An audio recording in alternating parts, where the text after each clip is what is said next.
more stars from the entertainment world are objecting to a war in Iraq. Is it fashion or conviction? My guest today is one of the best-known names in pop music around the world. What would he do to end the crisis? George Michael, a very warm welcome to the program. Thank you. Nice to meet you. Why Iraq? Because it's fashionable? Oh, God, no. I have absolutely no desire to be here today. I've got absolutely... I'm really reluctant to be here. Why?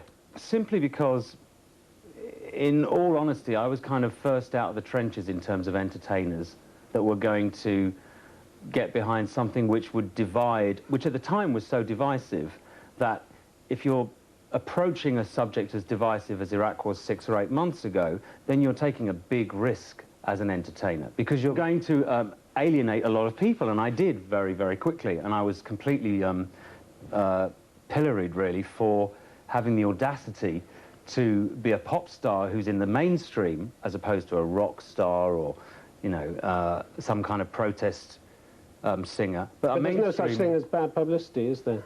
I mean, there is. Particularly if you're, did you see the publicity? Particularly if your record sales are falling in some areas. Did you see mine, though? Did you see my pop publicity?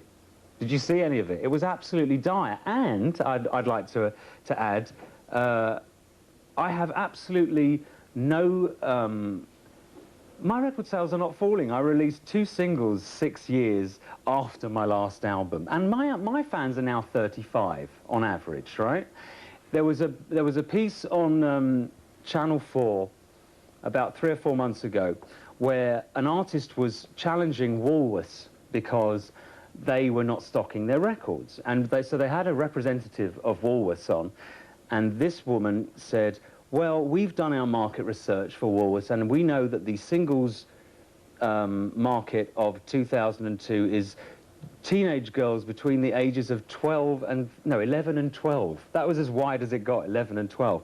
The only reason I have to release singles as someone with an audience of 35 plus is that if you don't release them as a single in Britain, you can't get them on the radio. I don't want to compete with, you know, Pop Idol and the various young people in the charts that are roughly half my age right now. I'd rather just release my albums. But you say you're happier to have a big debate than a hit single. Really? Absolutely. You must be the only one in the business then. I think I probably am. I think I probably am by now. I've had 20 years of this business. I'm never on the television, never. I never do TV. I'm phobic about cameras. I have no interest in promoting my music beyond making videos. But you never protested at the height of your fame, did you? Well, of course I didn't. I was 19, 20, 21. What were you doing when you were 19, 20, 21? Well, a lot of people at 19, 20 and 21 were on the streets marching, weren't they? For what? Against Vietnam, for instance. Yes, I know, but I was too young for that. Well, this is my time. There have been other wars since, haven't there? This is my time. I do understand what you're trying to say. But the fact is, I really have no concern about being accused of needing publicity. I've been supposedly over 4 times now. I broke up Wham, so it was over. And then I took on Sony and took 2.5 years out of my career, over principle, by the way, which was a useless principle because now nobody wants to pay artists, let alone the record companies. I then was over, and so I was over because of that, because it was 2-3 years out of my career. Then I was over because I got arrested, and now apparently I'm over because I took on politics, and I'm not in any trouble. So you're not looking for the publicity, then what are you scared of about the confrontation with Iraq? What scares you so much? Well, I think before we move on to that, as you did accuse me of using, and I know it's part of this program. I didn't accuse you, I asked you. Okay, you asked me. Okay, as you implied, we'll change the wording. As you've implied that I needed publicity, I have to tell you, why on earth would I be here today after what happened to me? I did release the single against the advice of the record company that was releasing the single, very reluctant, against the advice of my manager, my lawyers.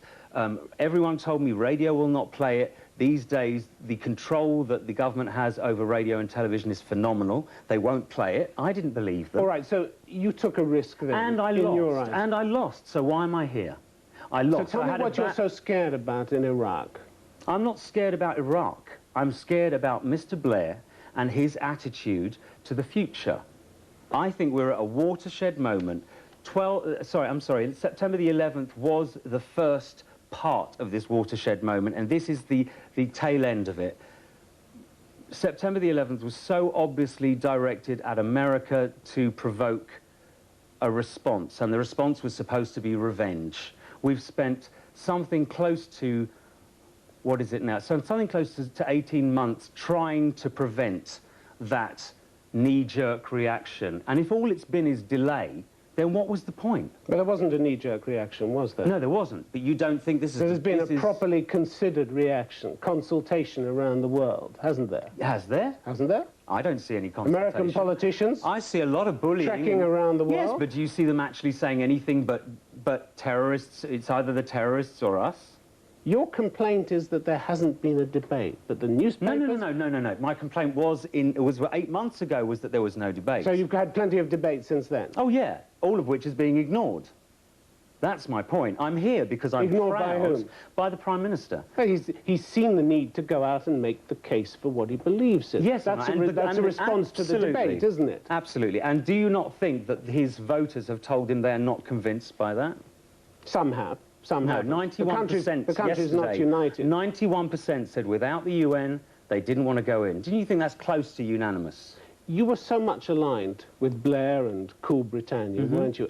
No, I wasn't. No, I wasn't. I never turned up at that bloody party. Excuse me. I was never going to be used that way. When I saw Tony Blair, I saw him in Islington before he got into Downing Street, right, when he needed people like me. I saw him personally. I went and had a meal with him, discussed it, because my lawyer is a member of the Labour Party. But you supported it, didn't you?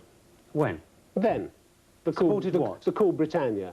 I've never believed in Cool Britannia. No, it's not. You're not talking to Noel Gallagher or somebody from the Britpop age. You're talking to somebody who started 21 years ago. Cool Britannia is a load of bollocks to me, you know? You said, I'm still a believer in Tony Blair. I found him to be a charming and decent man. At what point would you lose faith? Well, if I'm really honest, I've lost faith in the last 5 days. You said this 3 days ago. But I was trying to be... Actually, on Sunday, I was trying not to come across as too wound up, in all honesty, and what happened was I was quite polite and nobody reported anything, which is not what I'm here for. So today I'm kind of speaking my mind a little more than I did at 9 o'clock on Sunday morning.